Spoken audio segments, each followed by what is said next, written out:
Losing my dad was one of the hardest things I had ever gone through. It still didn't feel real. Just days ago, I'd been sitting with him, listening to one of his long-winded stories, the kind that used to make me roll my eyes, but now I would give anything to hear it again. And now, here I was, standing in a room full of mourners, nodding and thanking people for their condolences, when all I wanted to do was disappear. I should have been able to grieve in peace, but my father's new wife, my stepmother of 6 months, made sure that wasn't an option. I didn't dislike her when my dad first introduced us. She was polite enough, always putting on a sweet voice, but something about her felt off. She had married my father quickly, barely half a year before he passed, and while I tried to be happy that he found companionship, I could never shake the feeling that she was more interested in his money than in him. But I didn't say anything back then. If he was happy, I wouldn't ruin it for him. Now I regretted that silence. The first red flag came when we sat down for the reading of the will. I wasn't expecting any surprises. My father had always been clear about his wishes. He had left me the house as I was his only child, and it had been the home I grew up in. He had set aside a generous amount of money for his wife, ensuring that she would be taken care of, but the house itself was mine. She didn't react at first, just nodded along like she had expected it. But later, when everyone had left, she made her first move. She sat across from me at the dining table, the same table my dad and I used to sit at for breakfast when I was a kid, and started with a sickly sweet tone. She said that she knew I was still grieving, but wouldn't it make more sense for me to move out and let her stay? After all, she was my father's wife. She had been his partner, the one who had been there with him in his final moments. Shouldn't she have the right to stay in his home? I told her calmly that this wasn't just his home, it was mine too. He had left it to me for a reason. She acted like she understood, smiling that fake, sympathetic smile. But then she started laying the guilt on thick. She said she was a grieving widow with nowhere else to go, and that she was all alone now, that she had devoted herself to my father, and this was the least I could do. She threw in how I was young and had my whole life ahead of me. So why would I want to be tied down by a house full of memories? I didn't take the bait. I reminded her that my father had already set her up financially. She wasn't struggling, and if she truly needed a place to stay, she could easily find a new one. That was when she dropped the act. Her smile faded and she scoffed, saying it wasn't fair that I got to inherit everything while she was left with just money. She actually had the audacity to say that she deserved the house more than I did because she was his wife. I kept my expression neutral, but inside I was seething. The way she said it was like she was the only one who had lost someone, as if I hadn't just lost my father, as if I didn't have years of memories in this home, as if she hadn't just waltzed in less than a year ago and decided she was entitled to everything he had ever built. I realized then that arguing with her was pointless. She had already convinced herself that she was the true victim in all of this. Nothing I said would change that. So I did what she wasn't expecting. I didn't fight. I let her believe she had a chance. I nodded along, pretending to consider her words, telling her I needed time to think. She seemed satisfied with that, clearly convinced that she had planted the seed. Let her believe it. Let her think she was winning. Because when the time came, she wouldn't know what hit her. In the meantime, I noticed her behavior starting to change. It was subtle at first, rearranging things in the house, moving furniture like she was settling in long term. Then it escalated. She started acting like I was a guest in my own home, making little comments about how she could help me pack when I decided where I wanted to move. That was when I knew she had completely convinced herself that she was going to take over. Update 1. But the final straw came at the post-funeral family dinner. It was supposed to be a time for everyone to come together and remember my dad. A somber but respectful gathering. Instead, she turned it into a pity party for herself. Right in the middle of dinner, she started crying loudly, her shoulders shaking dramatically as she gasped about how hard things had been for her. She went on about how much she missed my father, but then somehow she turned it into an attack on me. She sobbed that she felt so alone, that she was being treated unfairly and that I was making her life harder by not letting her stay in the home she shared with my father. She called herself a poor widow and painted me as a cruel, heartless stepdaughter who had turned on her the moment my father was gone. Some family members looked uncomfortable. Others seemed to be considering her words. I could see it happening. She was testing the waters, trying to see who would take her side. I let her talk. I let her go on, digging her own grave while I calmly finished my food. Then, when she was done, I wiped my mouth with my napkin, set it down on the table, and finally spoke up. I said that it was funny, really funny, how she was sitting here, sobbing about me being unfair when she had been the one trying to kick me out of my own house the moment the funeral ended. The room went silent. I saw her face drain of color as the realization hit. She had walked right into my trap. And I wasn't done yet. The room was silent, the kind of silence that presses down on your chest, thick and suffocating. My stepmother's face had gone pale, her crocodile tears drying up faster than I could blink. She had been so confident, so sure that her dramatic act would sway the family, that people would turn on me and tell me to be more understanding. But now everyone was staring at her, waiting for her to explain. I didn't give her the chance. I said that it was really strange how she sat here, wailing about how unfair I was, when she had spent the last week trying to take over my house, a house she had never had any claim to. I turned to the relatives who had started looking sympathetic towards her and asked if they thought it was fair that the daughter of the deceased should be forced to leave her childhood home so his new wife of 6 months could take over. That made a few people shift in their seats. I wasn't done. I said that I had let her believe she had a chance, not because I was actually considering it, but because I wanted to see just how far she'd go. And wow, she had gone far. She had moved my things. She had acted like she already owned the place, and she had tried to manipulate me into leaving so she could claim the house as her own. Her mouth opened and closed like a fish out of water, but she was speechless. Then came the desperate backtracking. She laughed nervously, shaking her head, saying that I had misunderstood everything, that she had never tried to take anything from me, that she was just worried about living arrangements and wanted to have a conversation. She even turned to some of the older relatives, playing the poor, confused widow, saying that it had been an emotional time and she hadn't meant to sound demanding. I raised an eyebrow. I asked if moving my things without my permission and telling me I should start packing was just part of an emotional conversation. The silence stretched again. Then my uncle, my father's brother, spoke up. He said that he had always thought my father was too generous when it came to his new wife, that things had moved too quickly between them. He looked my stepmother dead in the eye and said that while he had tried to give her the benefit of the doubt, it was clear now that she had never cared about my father the way she claimed. Her face flushed bright red.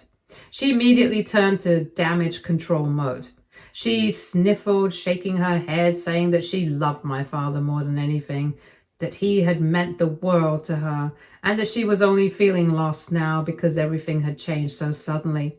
She turned to me, her voice soft and fragile, saying that she had only ever wanted to find a way for us to coexist and that she had hoped we could be a family. I almost laughed. I said that if she had wanted us to be a family, she wouldn't have tried to steal my home the moment my father was in the ground. That was when she got angry. Her voice went sharp as she snapped that I was being selfish, that I was cold-hearted, that my father would be ashamed of me for treating his wife this way. That hit a nerve. I told her that my father wouldn't be ashamed of me. He would be ashamed of her for trying to manipulate me out of my own home. That if she really loved him, she would respect his wishes instead of acting like a vulture circling his assets. Gasps went around the table. She started crying again, real tears this time, not for sympathy, but out of frustration. She turned to my father's side of the family, begging for support, but no one took the bait. Even my more traditional relatives, the ones who normally would have sided with the idea of a grieving widow, weren't speaking up for her. Because at the end of the day, everyone could see what was really happening. Then came the final blow. I leaned back in my chair and said in the most casual tone that she had nothing to worry about because she wasn't homeless. She had a hefty inheritance thanks to my father. She could buy a place of her own, or if she really wanted to live in a home that belonged to a man she had married for just 6 months, she could always go marry another rich guy. The way her face twisted in pure rage was beautiful. She shot up from her seat, knocking her chair back, and stormed out of the dining room. No one followed her. I let out a breath and picked up my drink, taking a slow sip while everyone sat in stunned silence. Then my aunt, my father's sister, let out a chuckle. She said that my father would have loved that. Laughter rippled through the table, tension breaking, and just like that, dinner resumed. It was over, for now. Because I had a feeling she wasn't done, I had humiliated her in front of everyone, and someone like her, someone so convinced that they deserved more than what they had been given, wasn't going to just roll over. Update 2. After the family dinner fiasco where my stepmother had humiliated herself with her crocodile tears, I decided it was time to stop playing nice. She had already been served an official eviction notice, but she had been ignoring it, probably thinking she could wear me down with enough guilt and manipulation. She was wrong. I could just throw her stuff out. Legally, she couldn't touch me. The eviction was just an effort on my part to make a clean cut so she couldn't accuse me later on. That night, I made a few calls. I wasn't about to let her keep squatting in my house, pretending she had any claim to it. The eviction process had already been set in motion, but she was delaying the inevitable, and I wasn't in the mood to let her drag it out any longer. The next morning, I got a formal date for her removal, and I made sure she was well aware of it. I had a copy of the official paperwork hand-delivered to her. When she saw it, she threw a screaming tantrum, demanding to know how I could be so heartless. I simply told her that she had no right to the house and she had been given more than enough time to figure out where to go. She tried to argue, to claim that she needed more time, but I cut her off. She had months to figure things out. She had money from my father's estate. The only reason she was still lingering was because she was hoping I would cave, and I didn't. And just to make things perfectly clear, I let her know that if she didn't leave peacefully, I would have no problem having the authorities escort her out. That shut her up real quick. On eviction day, I made sure I wasn't even there. I had packed up everything of mine long before this, and anything that belonged to her was boxed up and waiting. I left the officials to handle it, and when she was finally out, I made sure to let the family know exactly what had happened. No more fake widow tears, no more pretending she had been left with nothing. She had gotten exactly what she deserved. This house was truly mine now. Update 3. I knew it wasn't over. Women like her, entitled, manipulative, and fueled by greed, never accepted defeat easily. So when I got the call a few days later from one of my cousins saying my stepmother was telling everyone she had been tricked in the will and was considering taking legal action, I wasn't even surprised. I was annoyed, but not surprised. She had left the family dinner in embarrassment and then evicted, her grand performance crashing and burning in front of everyone. Now she was clearly scrambling to rewrite the narrative, and this time painting herself as the victim of a cruel, deceitful trick. I let out a sigh and asked my cousin how many people were actually buying her nonsense. She hesitated and then admitted that while most of the family saw through her act, a few of the more distant relatives, ones who didn't know the full story, were starting to murmur about how unfair it was for the grieving widow to be left with nothing. I had to laugh at that. Left with nothing? She had gotten hundreds of thousands of dollars in inheritance. Meanwhile, I had gotten the house my father had worked his whole life to buy, the house he had raised me in. And yet that wasn't enough for her. I asked my cousin if she had actually filed any legal action yet, and she quickly said no. My stepmother was just talking big, hoping she could pressure me into giving her what she wanted before actually trying anything official. That told me everything I needed to know. She was bluffing. But just in case, I decided to be proactive. Update 4. The next day, I made an appointment with my father's lawyer, the same one who had handled his estate. I wasn't worried, but I wanted to be 100% certain that everything was as airtight as I remembered. When I walked into the office and explained the situation, the lawyer, a seasoned man who had been dealing with estate battles for years, just sighed and shook his head. He said he wasn't surprised. Apparently, my stepmother had already called him, demanding to know if she could contest the will. I raised an eyebrow and asked him how that conversation went. He smirked and said that he had shut her down immediately. The will had been ironclad. My father had personally gone over every detail with his lawyer before signing, making it explicitly clear that his house was to be left to me and me alone. His money? Sure, a portion had gone to his wife, but my father had never intended for her to get everything. He had protected my inheritance, ensuring there was no room for manipulation. So even if she tried to contest it, she would lose badly. I let out a breath of relief and thanked him for this. Then, because I wasn't in the mood to let her keep spreading lies, I decided to put an end to her little game myself.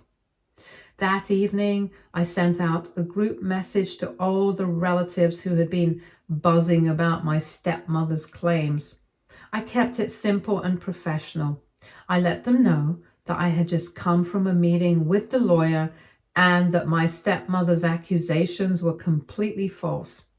I explained that my father's will had been thoroughly reviewed, that he had made his decisions with full clarity, and that there was zero legal ground for her to challenge it.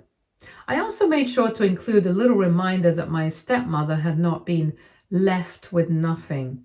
She had inherited a significant amount of money, more than enough to live comfortably.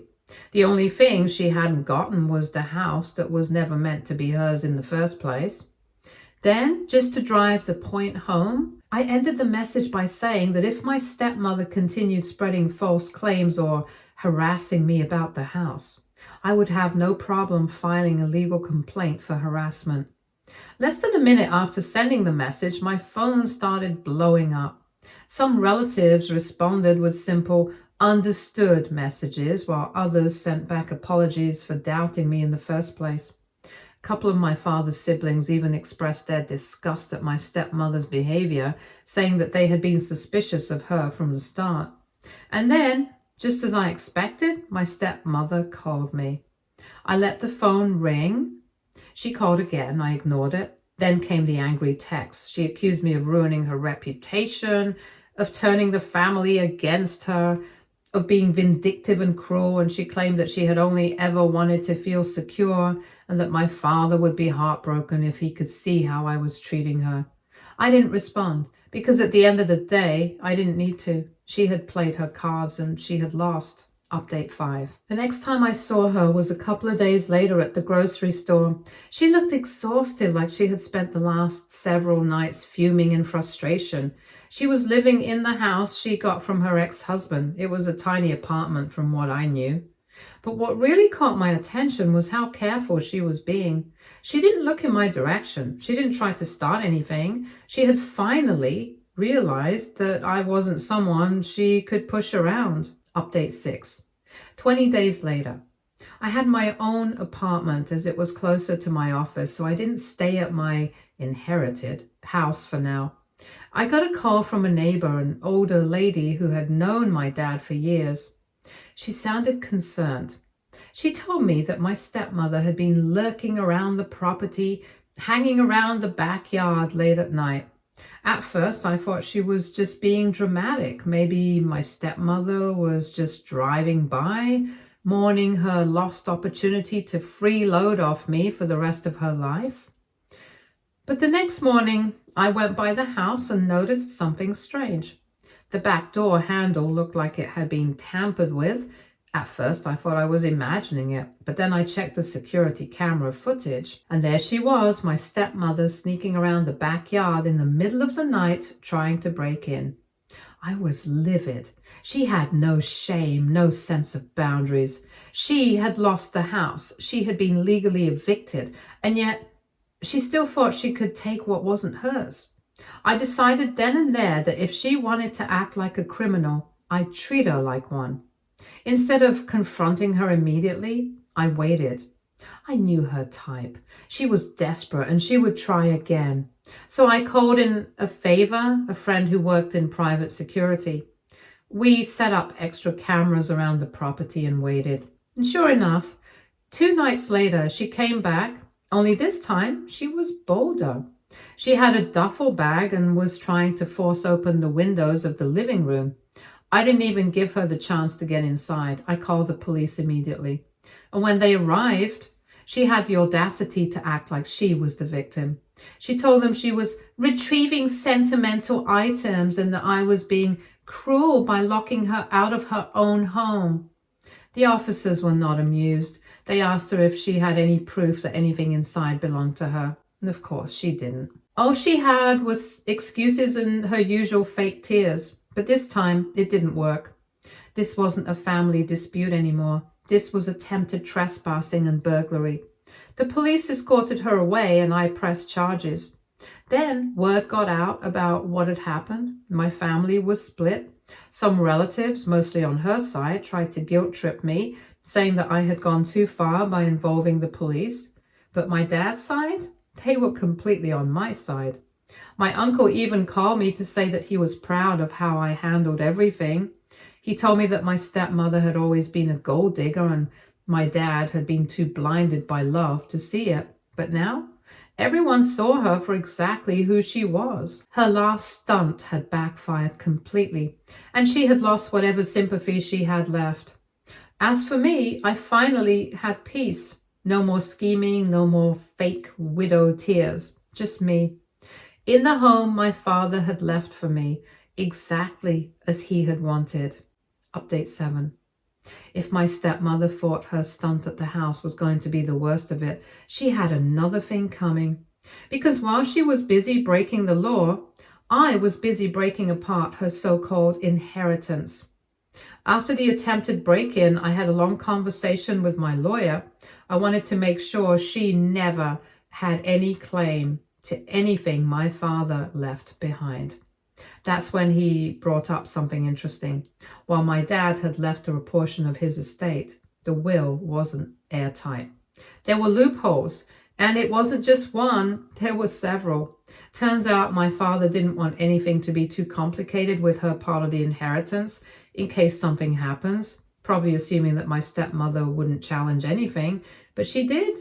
And because she overplayed her hand and fought for more than what she was entitled to and acted in bad faith, she had unknowingly opened the door for me to challenge everything. I knew my father never wanted her to have full control of anything. She was only supposed to have enough to support herself, not take over and claim things that weren't hers. And since she had already tried to manipulate the will, been evicted, and now tried to break in, it gave me all the ammunition I needed to contest her inheritance. Update 8. When she received the legal notice, she lost it. She sent me furious messages accusing me of destroying a poor widow's life. She needed to stop overplaying that card. She even went on a rant on Facebook, painting herself as this tragic victim whose evil stepdaughter was out to get her. She claimed that my father's dying wish was for her to be taken care of, and that I was a greedy brat for going against that. But she failed to mention the part where she lied, manipulated, and literally tried to break into the house. I obviously didn't react because I could use this in court. Stupid woman. She started calling up distant relatives, trying to rally them behind her, but it didn't work. Most of them already knew she had been acting suspiciously since my father passed. Some of them even messaged me saying that they had no sympathy for her anymore. Then came the court battle. She showed up in her widow's best performance, wearing all black, sniffling into a tissue like she was grieving all over again. She tried to play the victim, but my lawyer ripped through her arguments like wet paper. We provided evidence of her eviction, proof of her attempted break-in, messages of her trying to take over the house, financial records showing she had already taken a large sum of money but was still demanding more. The judge? Not impressed. When she started dramatically weeping, the judge shut her down immediately and asked her to focus on actual facts. She wasn't expecting that. She had counted on sympathy, thinking the court would see her as the poor, abandoned widow. My poor eyes couldn't stop rolling themselves. Instead, they saw her as a manipulative woman who had overstepped her bounds. And then my lawyer dropped the final blow.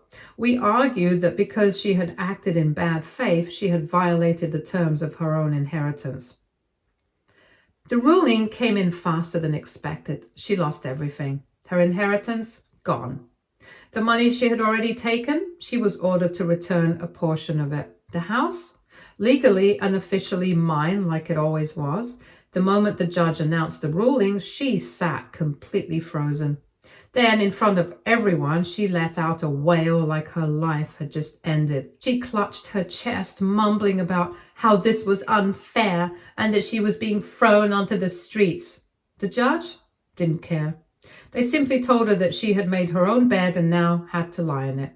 As I walked out of that courtroom, I could hear her shrieking at her lawyer, asking how he could let this happen. But she was the one who ruined herself. She wasn't done, though. She started harassing my father's old friends, spinning the story to make herself look like the abandoned, mistreated widow. I'm pretty sure she tried to flirt with them too, but it didn't work. People had seen how she acted after my father's passing. They knew she wasn't some grieving widow. She was a gold digger who got caught. Her own friends started distancing themselves from her. Some even called me to apologize, saying they had no idea how bad she truly was. She tried to shame me on social media, but by then, no one cared. I wasn't the villain in this story. She was. And the best part? She ended up having to move out of state because she had burned every bridge here. She couldn't show her face at any family gathering, and she couldn't manipulate anyone else into taking her side. She lost the house, she lost her inheritance, and most importantly, she lost the game she thought she was winning. I finally got to grieve my father in peace. No more drama, no more fighting. Just me in the house he left for me, knowing I had done exactly what he would have wanted. She thought she could take what wasn't hers. She thought she could steal from me. She thought she could bully and manipulate her way into my life. But in the end, she ended up with nothing. And I got everything back, just as it should be. Stay tuned for more stories from our girl relationships.